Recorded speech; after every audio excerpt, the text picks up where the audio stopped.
So we are between you, we are sitting in between you and your lunch. So we'll break exactly at 1. I would just kind of thank first the guests and a co-panelist, Sheila, Narasimhan and Ram Prasad. Ram Prasad, thanks for flying from Bombay to here for this event. The topic is very interesting topic today, and it holds a lot of importance in ever-changing world that we see today. The yesterday's narratives are today's numbers are tomorrow's narratives. So it's a mix of various things that we see changing daily, right? So from numbers to narrative, enabling insight, governance and strategic decisions. Let me just give you a small prelude to this. I mean, we hear a lot of narratives, right? We live in a VUCA world. Anybody for VUCA, what it stands for? Volatility, uncertain, complex, ambiguities. We are full of ambiguities. It's a very complex world, and 2026 started off with everything that this stands for, right? If you look at what's happening around the macro and geopolitical environment that we live in, I think all these panelists have to say one or the other thing about how it impacts India and their respective institutions that they represent, which we'll come to. But there is a lot of narratives that we hear. Gaza has been flattened, right? This is a narrative. Now, can you guess what is the kind of debris that is there in Gaza right now? Anybody? Well, how many tons of debris might be there in Gaza as of now? These are pure numbers. Right? It depends upon the kind of panel. Okay, that's right. So there's about 70 million tons of debris there, right? So every day you hear a lot of narratives, and then there is a Russia and Ukraine war who now nobody's talking about, right? I mean, what is the spend that has happened there? Any guess? The number of billions of dollars that has been spent in Russia and Ukraine war till now?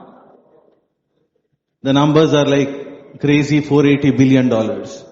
And, what is the, NVIDIA? NVIDIA is the most valuable company now, right? What's the market cap of NVIDIA? $5 trillion. And that's equal to the entire market cap of India's BSE and NSE put together. So there's a lot of narrative, there's a lot of numbers. I just wanted to give a prelude to this, that there are tailwinds to narratives which draw some numbers, and there are numbers which translate into narratives. And there's a lot going on. So with that, for the context of the session, so it's very disruptive and rapidly changing business environment today. Organizations are moving beyond traditional financial reporting and compliance-focused governance. Stakeholders now expect finance and assurance functions to provide forward-looking insights, strategic guidance, and trust-driven decision support. Today, organizations are no longer evaluated only on quarterly financial performance, including investors, regulators, customers, employees, rating agencies, and public. Increasingly, they assess companies based on trust, governance culture, transparency, resilience, and leadership response during uncertainty. Some of these you could hear it every day in the news. Suddenly a large bank, there's an independent director who resigned, and suddenly the stock falls 20%, right? And there's a fraud reported in another large bank, and then there is one day the shareholders lost about 30% of value. These are all, large established organizations, and a small tinge of trust deficit causes huge depletion, I would call it, in shareholder value. So the role of financial and audit leadership, therefore, is no longer limited to reporting numbers, right? CEOs, internal auditors and business leaders are increasingly expected to translate the data into insight and meaningful narratives that enable strategic choices, strengthen governance and improve resilience and build stakeholder confidence. With this panel, we will explore how finance and internal audit functions are evolving from scorekeepers to strategic enablers, the growing importance of storytelling with data and decision intelligence, the balance between agility, governance and accountability in this disruptive world, how technology, analytics, AI and integrated risk perspectives are reshaping leadership decisions. One very interesting fact I was reading yesterday about AI. How many of you think AI is just a hype and not reality? Anybody thinking AI is just a hype and not a reality? I probably am asking a contrarian question, but I would like to gather some info. So nobody is thinking that AI is a hype and it is a reality. It is here to stay, right? There was very interesting numbers which came out yesterday in one of the TV channels saying that Uber CEO reported that their whole of year's AI budget got exhausted in the first 4 months. Right? This is like, now organizations are just hitting the reality check now. All of this time there was a lot of hype around, benefits out of it. Now the cost angles are coming into picture, right? When it moves from your prototype POCs and it moves into real life use, then the cost angle comes into picture. So this was reported yesterday saying that Uber is now reconsidering, and there were few more companies that had let go people are rehiring again. So there could be a lot of balance shift happening due to the cost implications of these token utilizations that AI applications and Microsoft itself, who has been a big user of Claude Code, are again rethinking about how to optimize on this because the costs have escalated in a huge way. Right? There's a lot of, FOMO and everybody wants to get into it. And there's a lot of investments going into AI and associated proxy industries.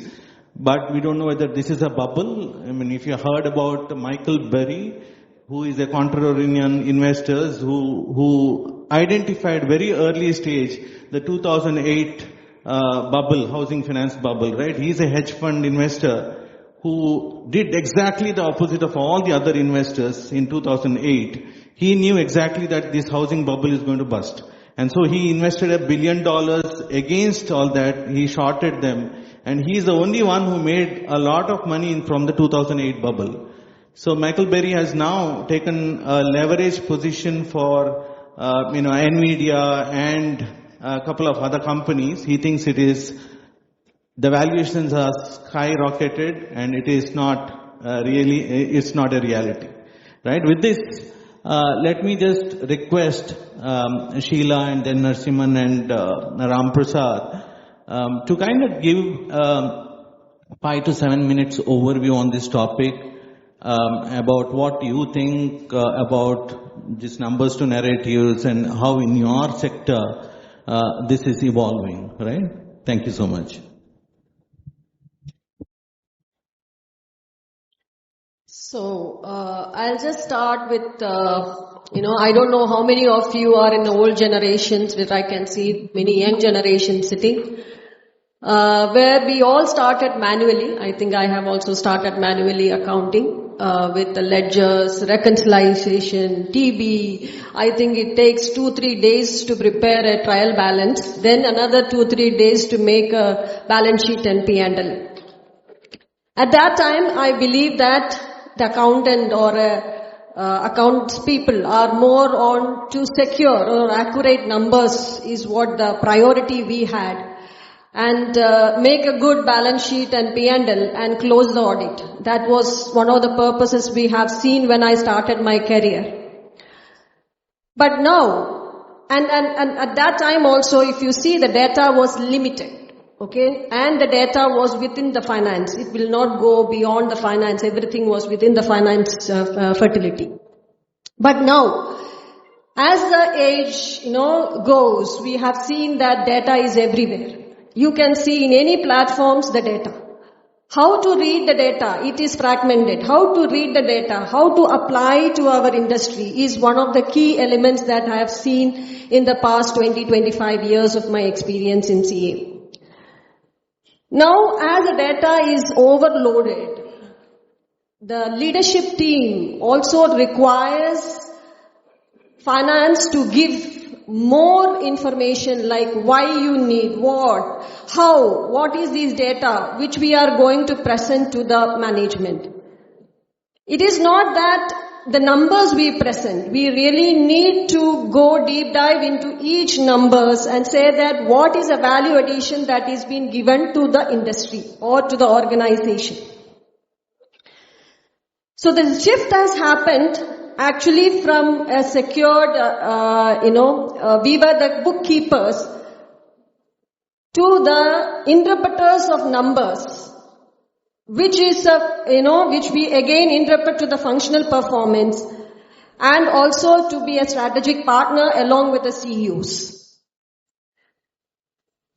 Now the numbers, as you said, I have many experiences which we have, I always believe that. I always tell my team also that data really speaks. The data really speaks.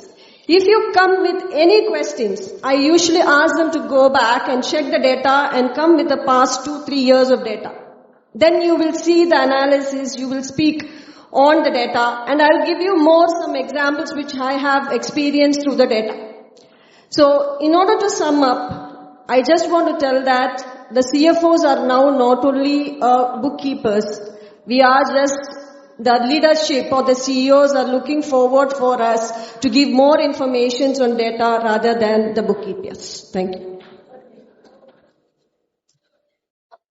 Thank you, Sheila. Narasimhan, why don't you give a 5-minute overview of this topic, what it means to a manufacturing company like yours, and also throw some light on what practically you're seeing from your experience. Thank you. Thank you. Thank you for giving an opportunity. I think the two associations, Madras Management Associations and Institute of Internal Auditors, have come forward to have this wonderful session. And the topic is also like numbers to narrative. I could correlate to numbers is more traditional auditing, and narrative is more towards how MMA is associated with.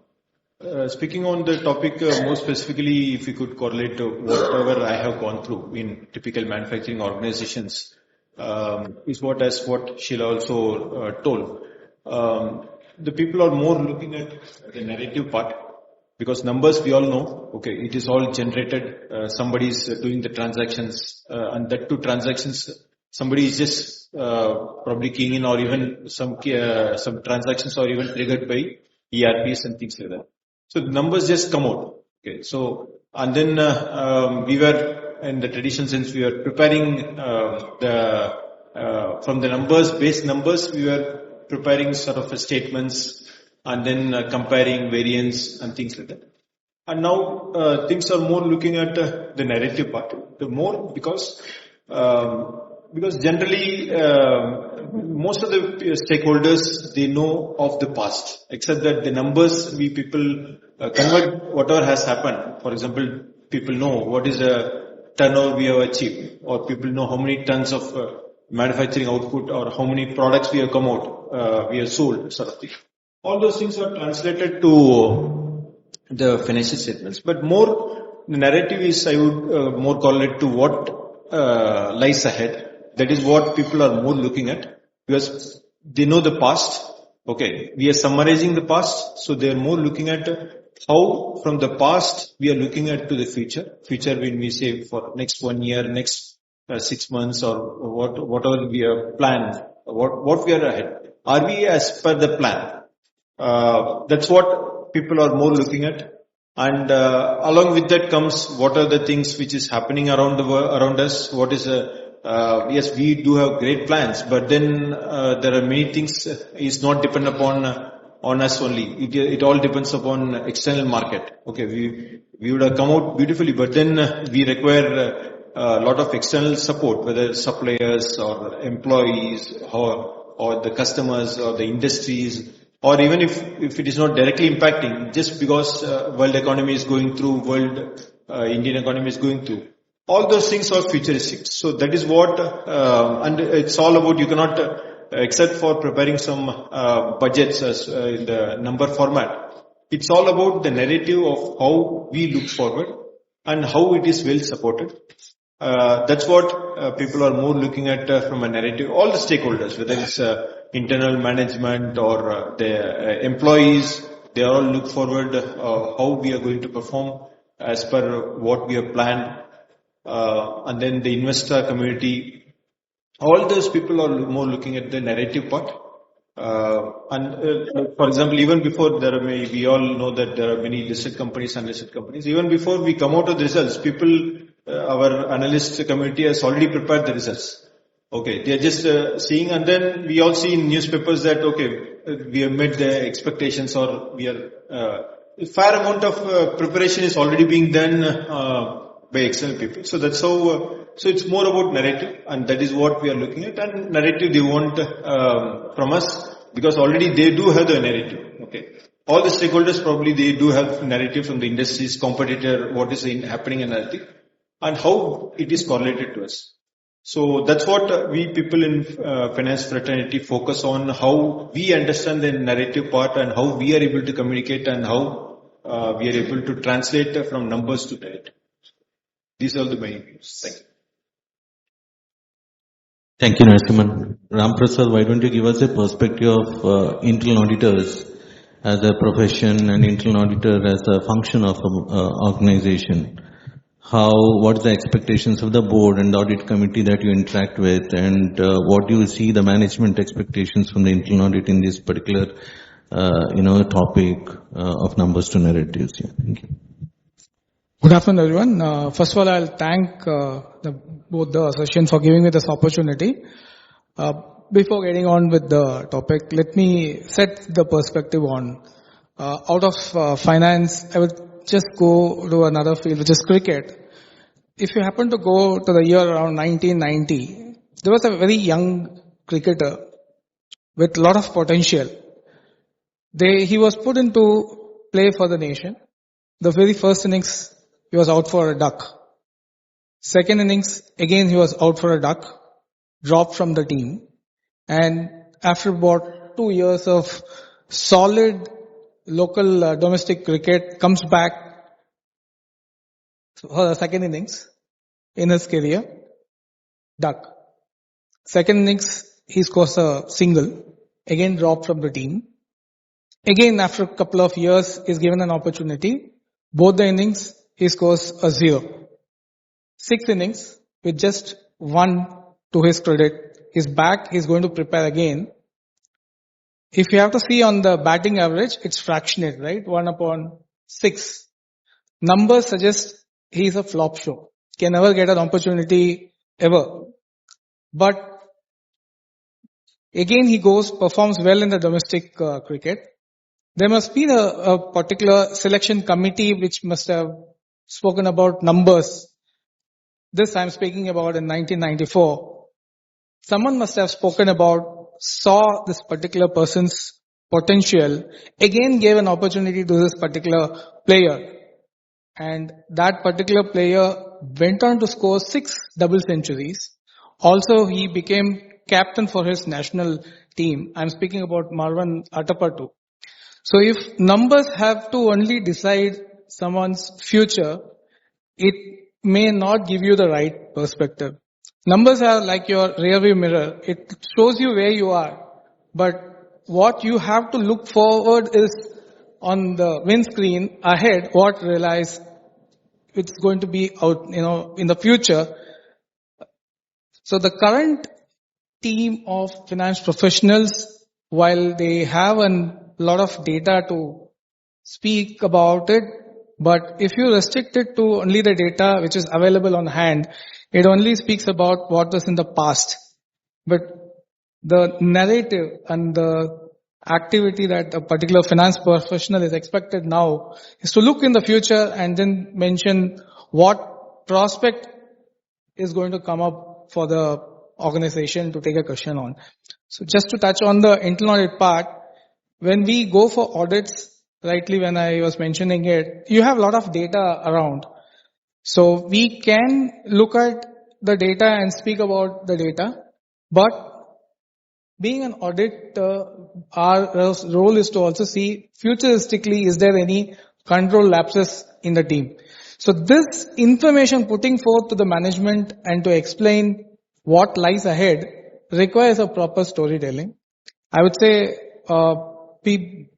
traditionally accountants are very good in numbers, but I had seen during my experience that they falter in the storytelling part of it, the narrative part of it, how to explain the numbers, how to mention where the weaknesses are. So what lies behind is gone. What is ahead is something which we have to be more concentrating on. So how do you put forth this particular statement across to the management is very key. We, being professionals, have that responsibility in us to explain to the management how and what are the weaknesses and how it goes ahead, like why we have to concentrate. So I would set the topic on, start with this kind of a statement from my side. Over to you. Thanks, Ram Prasad. So, how many of you heard about black swan theory? Yeah, so black swan theory is something that, happens once in a decade or maybe happens, you never know when it happens, but when it happens, it destroys whatever it does to an organization, a sector or a place. This was coined in a book by Nicholas Taleb in his, about the black swan theory and how unprepared organizations are for these black swan events. I mean, the one Ram Prasad just now touched upon is that though you might say that considering what is happening today, there might be some large impact on your organizations if you are unprepared. If that is the statement the finance guy gives or the internal audit gives, even 5 years ahead of time, nobody wants to invest in that. Okay, they'll say you are a fool. You don't know what's happening. We know better than you. Right? So, but when it really happens or nearer to the event having happened, the cost is very high to mitigate that risk because it is almost like it is materializing or it's already materialized. The risk has materialized. So, I have seen so many reports where you say business continuity as a risk, right? So, but when there is only one factory and that factory is nearer to the shore and then, there could be this zone particularly is prone to, tsunami, right? Tsunami happened once in probably ages, but then you don't have any other contract manufacturing agreement. You have only one factory. And then if that factory gets blown out, you're dead. And the market doesn't wait for somebody to, put back the factory and then, automatically the competition takes over. So these are very important things to look at. From hindsight, you have, very believable numbers that you can convert into narrative. The minute you use this and the surrounding environmental factors to say prediction, and then there is an investment to do in that prediction, often management looks at it saying, hey, if I have to invest about 100 crores on this, is it really worth it? To mitigate this risk even before I know that risk might be even there, right? I mean, unless they say a huge opportunity of business, they are ready to invest. But if there is a risk mitigation that you're talking about, the investments doesn't generally come, right? So that's where we are. And so I would like to ask a few questions to the panelists in terms of from their experience and in their sectors. One common question is, with increasing automation and AI adoption, right? What skills should finance and audit professional build to remain relevant and strategic? So probably you can throw light from your, sector standpoint because, you are the former CFO of a, GCC and Narasimhan, you come from a core manufacturing and you have worked with a lot of multinational manufacturing companies. Ram Prasad, you come from the retail background, you have worked with a lot of retail companies. So if you could say what is for your sector relevant, and what skill set needs to be something that professionals like the finance professionals, the audit professionals should look at now, and not to be late into adoption, right? Over to you, Sheila. So coming back to AI, which is a hype, it's not a hype, that's a word being used every day in our organization as well. But I tell you very openly that it is not, as of today, has not hit in any of our area. Because as I said, we have using Copilot, we are using many other areas to, draft mails or take notes. All these are the areas we have been used. But in corporate, we are investing a lot of money for AI. And we've been trained. That is what I want, the skilling up. So everybody, like as I said, we started from manual, we changed from manual to SAP to Tally or whatever the thing, ERP. Then you have Excel we learned. So this is a next step. After the Excel, this is going to be a next level up we are going to do is AI. So it is that we need to learn how to use AI. I don't think anybody can develop an AI as of today. But how to use the AI, this is a skill up everybody has to go through, and that's the future we have it. And in corporates, in our GCC, we have invested we are started investing a lot of money, not on developing an AI, but to use AIs in our day-to-day activities.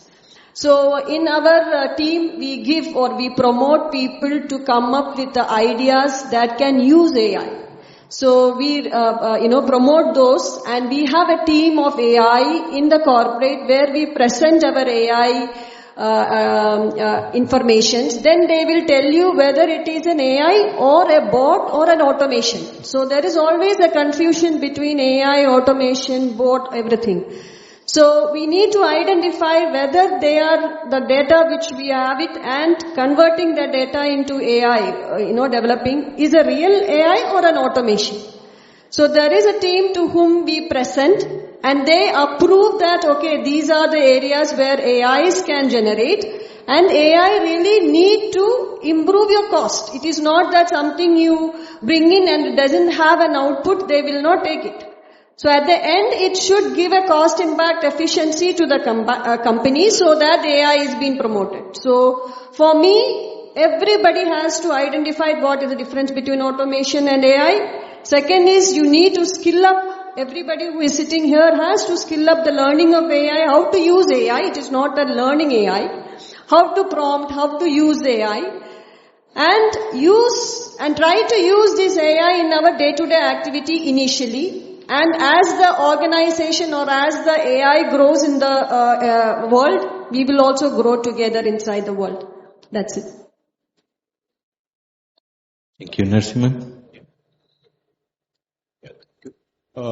So considering what Sheila also told, one of the things which I feel that what we require in today's disruptive and world is that what is the potential? Okay, we just heard the earlier session where we understood what is the potential which is inherent to us, what is within us.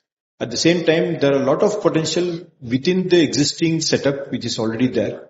Okay, in almost all the organizations wherever I have worked. Okay, it's a general commentary from almost all the promoters or all the management is that there is an existing ERP. Okay, company has invested heavily in these ERPs. Okay, and it is not being utilized. Okay, there is a huge potential. So definitely there is one part that we all should know what is there with us already on hand and how to utilize that and how to make best use of that so that we are able to, once this comes, like what she also told, at present we don't have the challenge as it is. Okay, we do not know, probably when we say at present, probably next 6 months or 1 year probably. But this is definitely going to come as a challenge in a big way.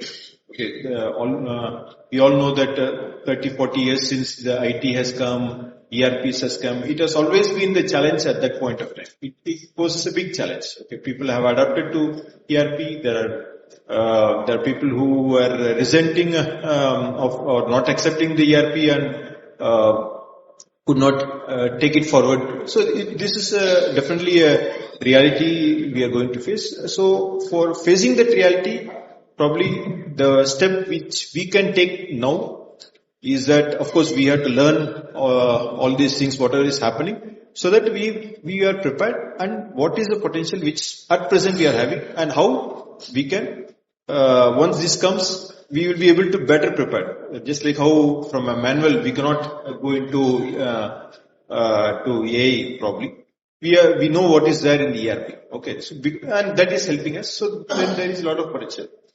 And other things for typical manufacturing organizations, whatever we learned is a traditional thing that how we as a teamwork we do. Because increasingly I see that there are a lot of operations, because the operations or the turnover of the Indian entities is going in a very rapid way. We all know how the GDP is growing, and almost all the organizations are performing to a great extent. So with this, a lot of workload is happening. So each one of us are more or less bogged down by our own what is responsible. Okay, day in out, there are a lot. So we find it difficult to explore other areas, but that is very necessary that we understand how the organization functions as it's like a we. Okay, we cannot be restricted to our thing unless we understand what the whole organizations, how each person is interdependent, how we are dependent upon the suppliers, how we are dependent upon the investors, how we are dependent upon the employees. All are interdependent. So how we understand those things and how we operate, that's what would be the key takeaway I would suggest for the next generation of people who are facing this challenge. Thank you. Yeah, Ramprasad. Okay, being an American MNC, we are heavily loaded on Google. We have launched Google in our thing. So I can give you some insights about how we are leveraging AI. So being an internal audit, you will all be aware about the Sarbanes-Oxley SOX part, which is your risk and compliance checklist. We have developed a small bot in which we can put the entire RACM in it, and when you look at, they have multiple departments, each one of them are into different zones of their evolution. Some of them are just new. They may not know the rules of the game, So these bots are helping in terms of any query. It's like typing on your Google. So you put in this particular MIS into it, and then you ask a question like, in how many times in a year I should do a physical verification. It checks the inputs which has been already provided, and it is turning out the results. And other areas is notebook LLM is something whoever has got Google can try it. It's also a very effective tool wherein you put the data inside, and then based on that, the basic thing is then if you just use the notebook LLMs, it just gives you information about, it depends on how good you are into writing a prompt. But I think some of you must have already tried, or if you have not tried it, you can also use the Google Gem. Gem is a person who you can define, mentioning what type of expertise you expect from that particular person, and you mention every aspects of it, and also provide some policies, procedures into it. Then it takes everything in it, and it's like a knowledgeable person. You are outsourcing the entire knowledge part to that particular person. Then with the gem, when you ask for it, it provides you with some support. Let me explain. I'm actually also an fraud investigator for my organization. So at times when there is a financial fraud related investigation that needs to happen, we get a lot of data, information about the particular thing which we have to, that particular complaint which has to be reviewed. So recent times I have leveraged it. We have put in all the informations. It is amazing. Believe me, if you have to try it, please try it. Reason being, in a traditional way of working, it would easily take you 2 whole days of unwavered attention for detail to go through the entire information, and then to decipher what this information is coming out. How do we summarize it? So in our investigations, when we obtain information responses from different people, we put into these kinds of, the tools which are available. And if you know the right prompt, the right questions to be asked, and the narrative to be bring in, when you put that prompt in a proper manner, I'm actually feeling so happy to say it. In the past, what would have taken me a week's time to go through it, sometimes you miss a key link. After your report is submitted, then you think, oh, this gentleman mentioned it, we did not put that in, which is actually changing the entire narrative. System does a good job. But then, this is technology. The watch out here is, whatever you put in, it's going to give you the results. How you're managing it is what I think even now the humans are required for. So this particular one which we have, which I have gone through it, I'm just mentioning it. Everyone can try these tools which are available. It takes about 1 or 2 days to learn it, but enormous potential.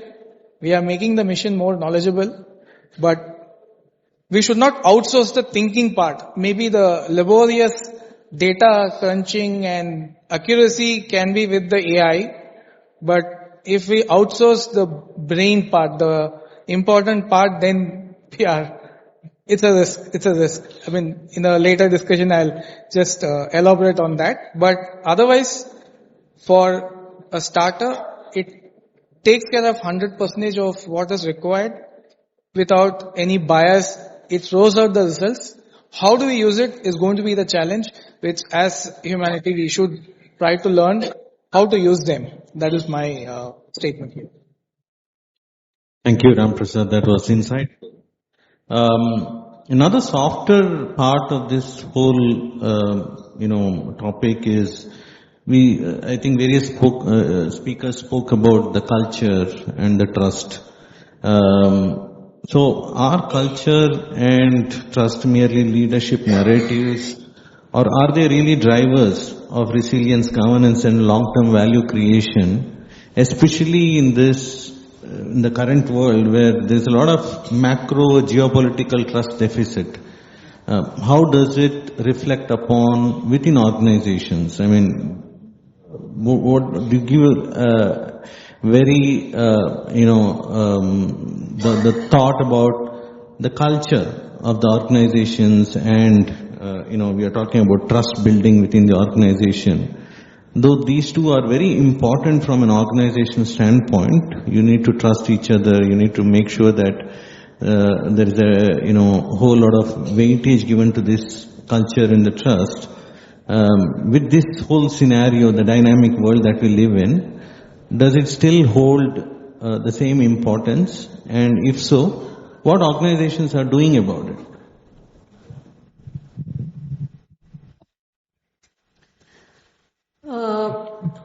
The culture is developed, being in the Renault and this organization is a very old organization. They have their own culture being developed long back. But with the new management styles, the culture, slowly changes, depending on who is on the top. But I always believe that, a leadership is based on the trust. But how do you build a trust? The trust is built, for me as a CFO, we build with open discussions, with again data. Data may be the past. It cannot be, future data which we can create a trust.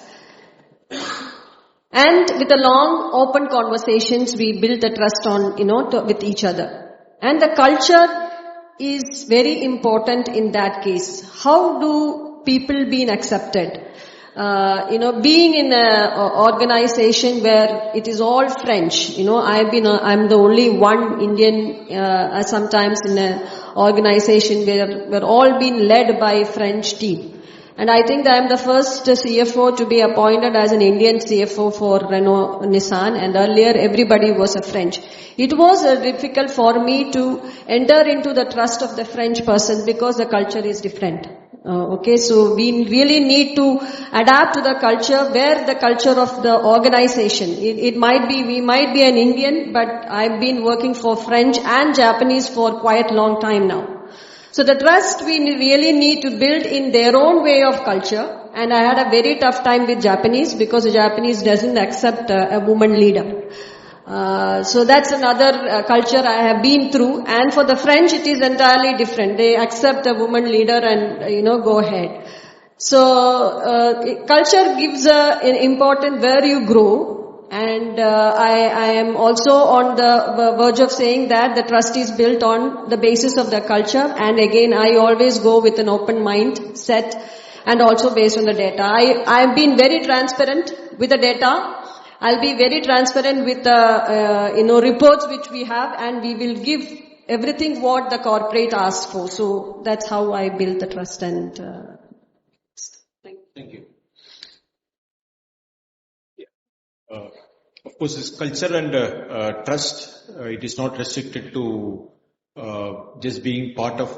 Generally, most of the organizations, either in-house or external, we undergo various sessions, programs, starting from 3 months, 6 months, or even 1 year, 3 years, sort of thing. So companies are increasingly focused on this culture and trust. Because the whole ecosystem has understood that it's not only about the numbers and how we are going to fare. It's all going to be carried by the culture and the trust. Because business, definitely we have almost all the business. Okay, there will be definitely ups and downs. We have faced serious ups and downs. All the organizations goes through the ups and downs. But what happens is that the culture and the trust. Once that is a foundation is established, and of course it's not about just establishing, it has to be maintained, it has to be carried through generations and generation of these things, because this is something cannot be quantified and cannot be made as a rule book to do certain things in a certain way. It's about how we understand and how we conduct the business. So increasingly the companies are more and more focusing on this part. And which is going to yield a long-term sustained results for the company, and not only for the company, for all the people. Okay, increasingly employees are looking at how they could enhance their career, how in a long term it is going to help their company, on how they are going to build their future. Similarly, all the people, like for example, suppliers, customers, and I think customers, like we all know that whatever happened in the past, say 25 years, still it will go on in their mind, whether it's good or bad. Okay, definitely the culture and trust is a long term. Okay, and it is not built over a short-term period, and it's not about a set of people. It has to be carried on, it has to be sustained, and it has to be very, very, very focused. Okay, the many organizations where they're due to business ups and downs, they will have difficulty in paying to the employees. They will be paying the delay in the suppliers and everything. But it's all about how we communicate to all the stakeholders of how we look forward, and what is the trust which has developed. That has to be communicated, and it's not about communicating by the senior leaders alone. That has to be communicated, and that has to be understood at all the people, not only the employees of the company. Increasingly, we all manufacturing companies, heavily we are dependent upon the contract workforce and external people. So all the people have to carry that trust. Okay, we have seen many organizations where, like I've been with some of the organizations where the suppliers tell, okay, yes, the company had the tough time in so and so period, but we know about the company, and we know that our money is with the company. It is getting paid late. It is not going to go away. Okay, so that much of trust. And one supplier communicates to the other supplier.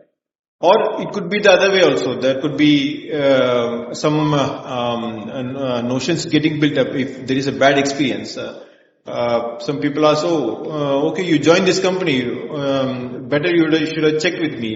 It's not a good thing to be in that company.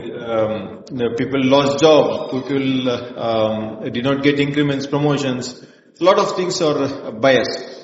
So all those things can be sustained with challenging times. It can always be sustained provided we have this culture and trust inbuilt into the system.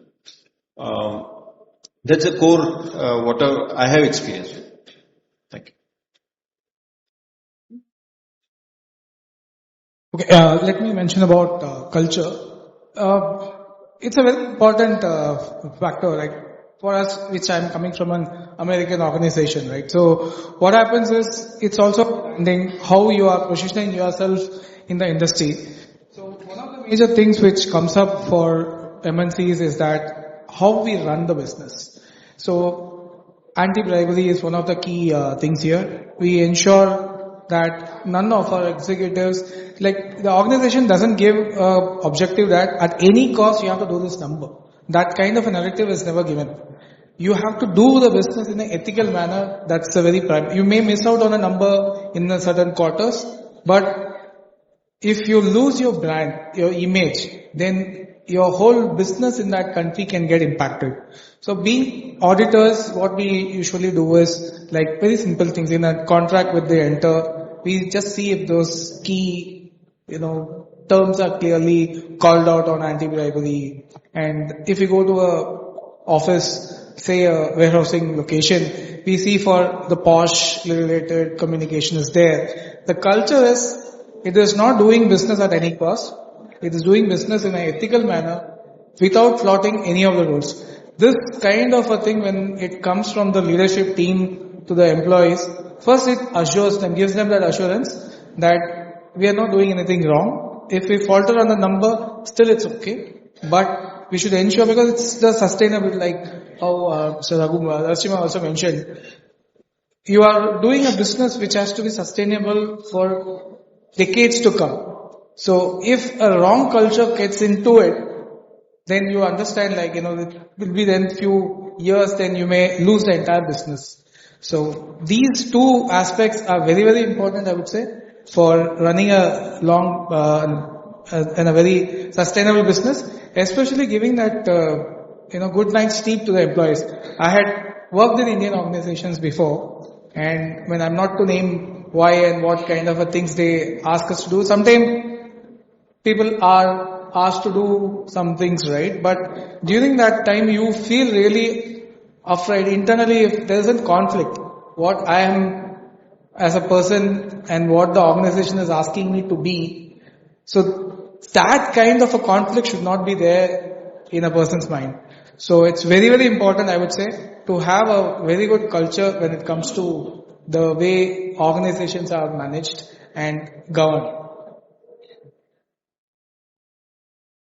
Thank you, Sheila, Narasimhan and Ram Prasad, for providing the insightful thoughts on various topics that we discussed, from numbers to narratives. We touched upon governance, we talked about culture, we